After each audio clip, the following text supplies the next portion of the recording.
Guys, brand new monsters are announced, and every single one of us was completely wrong in what we thought they were going to be. Not a single person said, you know what? I see those shadows. That looks like a Shadowcaster and a Hypnomeow to me. Don't tell me you said Hypnomeow. Not a single one of us said Hypnomeow. So some of the skills that we kind of guessed they were going to have, we thought they were going to have sleep mechanics, which of course they do have sleep mechanics. We thought that the Shadowcaster, as many of us thought they was different things, but it is more of like an assassin type unit, it's a damage dealer type unit. And then we have, of course, the Hypnomeow. Compta was, I mean, Summoners War really needed a Hypnomeow style unit. It's a big, fluffy, fuzzy, cute, fun unit. That's kind of what we need more of in the game. It's just fun, fluffy units. So anyway, a lot of us figured that the Hypnomeow was going to be a tanky HP type unit. We figured they were going to have CC type skills, which they do. They have sleep type skills. They have sleep mechanics. And then the Shadowcaster has some stun skills. At least the Fire Shadowcaster, which we're going to see in a second, has the stun skill.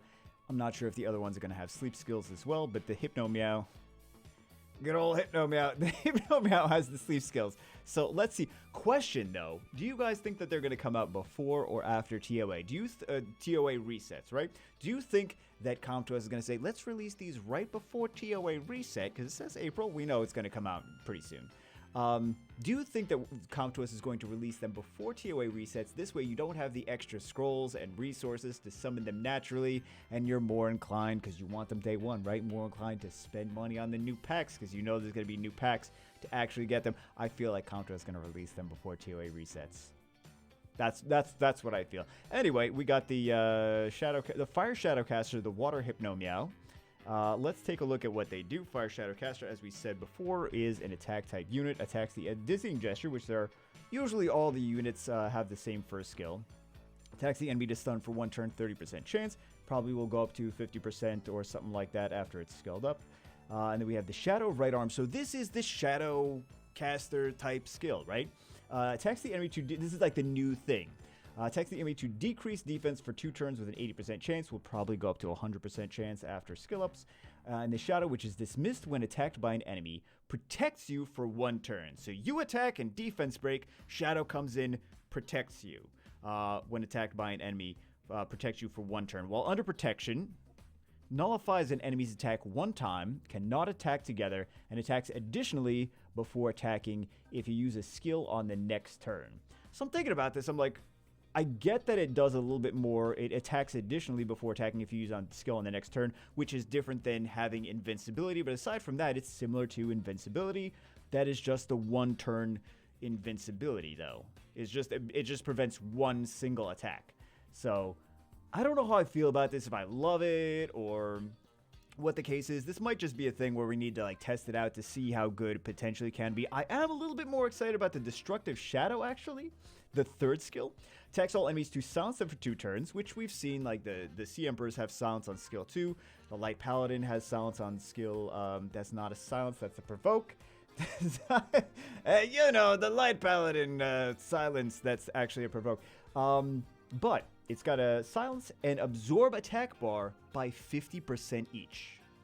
Absorb, not attack gauge decrease, it's attack gauge absorb, so it should give the Fire Shadowcaster decent amount of turn cycling by itself. I kind of think about it like compared to the Fire Unicorn that absorbs attack gauge. So that's kind of interesting there. I think that's based on how long the cooldown is on that could be potentially very interesting. And then we have, but we'll see about the Shadow. I mean, he does still have a defense break, and he has turn cycling, turn denial, CC type unit that also does some damage as well. So I think that's a pretty decent unit. He's got a little bit of everything you want for like a fast, aggressive, control cleave type thing. The question is, which one of the LD ones is going to be super OP, and which of the other ones are going to be things that we complain about for months and months until Compta finally buffs them? That's the real question. Then we have, and which one has the speed lead? Which one has a 33% speed lead? The Oliver treatment, right? Because anything gets OP when it has a good speed lead. What's they give them like dungeon resistance speed, dungeon resistance leader skills. We're like, oh, okay, we're not gonna use any of those. Then we have the Hypnomeow, Bubbly Bubble. So 4 stars, right? So the other ones are 5 stars. These ones are 4 stars. Bubbly Bubble, fantastic skill name for a Hypnomeow. Goes hand in hand. Attacks the enemy more damage. So he only has this one skill. The other 2 are passives. So I'm not sure if the rest of them are going to be like that. I mean, think about it like the Vagabonds. Like the Wind Vagabond has the 1 attack and then the 2 passives, but the other Vagabonds have skills as well. So the other Hypnomeows might have passives, but also more than 1 skill. We will see. So Bubbly Bubble... Bubbly Bubble skill. Attacks the enemy more damage according to your max HP. Puts the target to sleep for 1 turn with a 30% chance. You will also fall asleep after attacking. Sleep Talk passive. You can use skills while sleeping. The damage is increased by 100% when attacking enemies on your turn while sleeping, and the damage is increased by 200% on the next turn when you wake up from sleep from taking damage.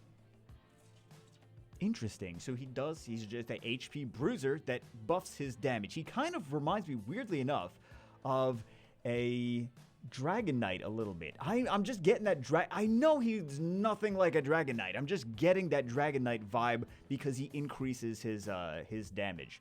And then he also has a heal on skill on his passive, half asleep passive. When you wake up from sleep after taking damage, recovers attack bar by 50% and recovers HP by 30% of the damage you deal to the enemy on the next turn. So he is just a tanky bruiser. He's just a unit that you build with decent enough speed, a lot of HP, crit rate, and crit damage.